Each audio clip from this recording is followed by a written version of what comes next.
पाकिस्तान बनने का ख्वाब देखा था और कैसे बना था पाकिस्तान। याद होना चाहिए आप सब लोगों को कितनी कुर्बानियां थी हमारे बाउजदाद ने। ऐसे नहीं बना था हमारा प्यारा वतन पाकिस्तान। वाज़े पैगाम दिया है कि ये लोग एहसान फरामोश हैं। सूरत हाल इंतहाई कशीदा। पुलिस और पीटीआई कारकुनों में शदीद झड़पें, आंसू गैस और लाठी चार्ज से मुतअद्दिद कारकुन जख्मी। अब जब लॉन्ग मार्च का आगाज हो गया है तब भी खून ही बह रहा है। लाहौर की सड़कें अब इस बात की गवाह बन चुकी हैं। वो खून चाहे पाकिस्तान तहरीक इंसाफ के कारकुनों का हो या चाहे पुलिस एहलकारों का जो अपने फराइज की बजावरी के लिए उनको रोकने की कोशिश कर रहे हैं, खून तो बह रहा है। लेकिन लाल हवेली पर पुलिस ने कब्जा कर लिया है और तमाम पुलिस लाल हवेली में दाखिल हो चुकी है। 60 आदमियों को, वर्करों को गिरफ्तार कर लिया गया है। ने कभी नहीं सोचा होगा कि मेरे घर की बहू बेटियों के साथ इसी पाकिस्तान में कभी ऐसा सलूक भी किया जाएगा। इस वक्त पाकिस्तान में हाई अलर्ट जारी कर दिया है। लाहौर में पुलिस का पीटीआई कारकुनों पर लाठीचार्ज, कारकुनों को गाड़ियों से निकालकर लाठियां मारी गई हैं।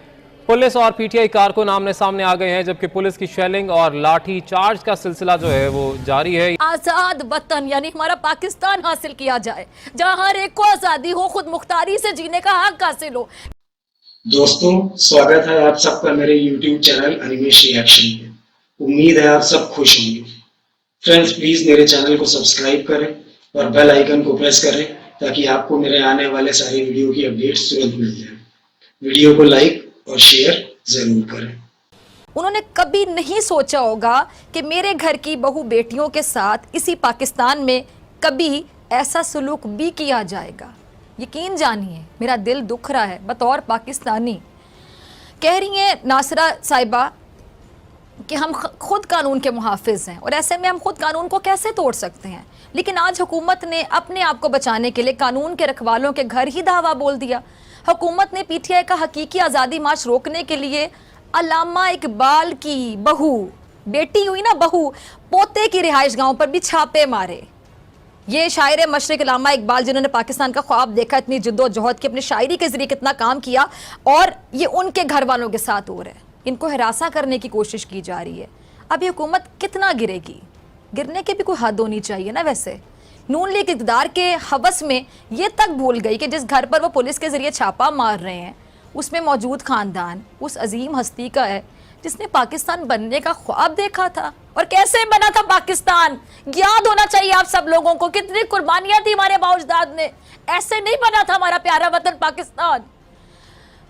ये उस हस्ती के खानदान वाले हैं जिसने नौजवानों को ख्वाब गफलत से बेदार किया ताकि आज़ाद वतन यानी हमारा पाकिस्तान हासिल किया जाए, जहां हर एक को आज़ादी हो, खुद मुख्तारी से जीने का हक हासिल हो। लेकिन आज नून लीग ने अल्लामा इकबाल की बहू और पोते की खुद मुख्तारी पर हमला करके एक वाज़े पैगाम दिया है कि ये लोग एहसान फरामोश हैं। ये लोग सिर्फ इक़्तिदार के भूखे हैं। इनके आगे इक़्तिदार जो है ना वो कुछ नहीं है, सिर्फ इक़्तिदार से इन लोगों को मतलब है। इन्होंने आज़ादी मार्च को नाकाम बनाने के चक्कर में ऐसे जुर्म का इर्तिकाब किया जिसकी माफ़ी नहीं हो सकती, और इन लोगों ने अपना पाँव कुल्हाड़े पे खुद मारा है। अब ज़रा अंदाज़ा कीजिए, अगर आज वो अजीम हस्ती जिनका नाम अल्लामा इकबाल है, जिनकी शायरी आप आज भी पढ़े तो आपको पता चले, रोंगटे खड़े हो जाते हैं। ऐसे ऐसे शेर उन्होंने लिख दिए। उस अल्लामा इकबाल के घर वालों के साथ ही हो रहा है। सोचें उनके साथ आज अल्लामा इकबाल अगर जिंदा होते तो उन पर क्या गुजरती, उनके चाहने वालों पे जो गुजर रही है वो पूछ लें आप किसी से। खैर, आज उनकी रूह ये सब खेल तमाशा देखकर तड़प ज़रूर रही होगी। अच्छा, एक और बात हकीकत है कि बिला जवाज़ तड़पाने वाले से कुदरत बड़ा अच्छा इंतकाम लेती है, और लेती है। कुदरत खुद इंतकाम लेती है। जब कुदरत इंतकाम लेने पर आ जाए तो कोई नहीं बच सकता, बच ही नहीं सकता।